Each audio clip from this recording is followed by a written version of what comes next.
On the coldest night of the year, when snow blanketed the cobblestone streets and the wind howled through empty alleys, a little girl walked alone.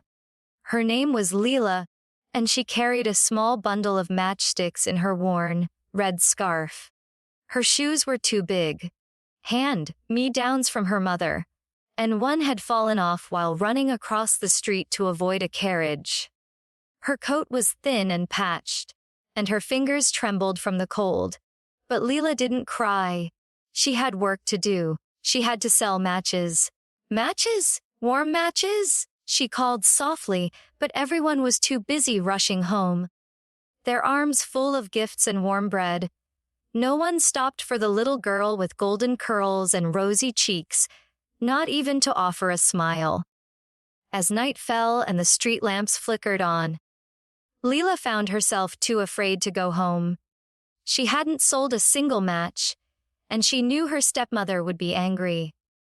She sat down in the corner between two buildings, hugging her knees to stay warm.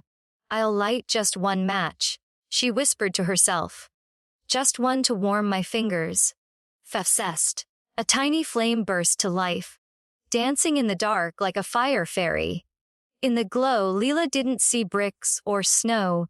She saw a warm fireplace crackling with flames. She felt heat on her cheeks and heard laughter.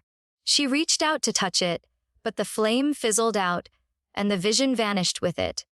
She lit another. This time, she saw a long table filled with food-roasted vegetables, warm soup, sweet pies. Her empty stomach growled. She reached for a biscuit, but, puff, the match burned out. The cold rushed back in.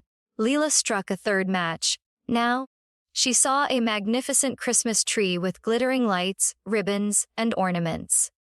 Beneath it sat toys, books, and a soft bed with a thick blanket. She reached toward the tree, but again, the match went dark.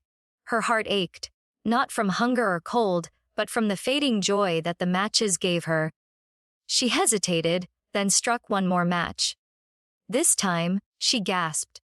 Standing in the light was her grandmother, her kind, gentle grandmother who had passed away the year before.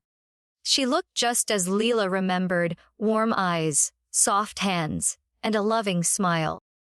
"Grandmother," Leela whispered. Her grandmother opened her arms. "Come with me, child. You don't need to suffer anymore."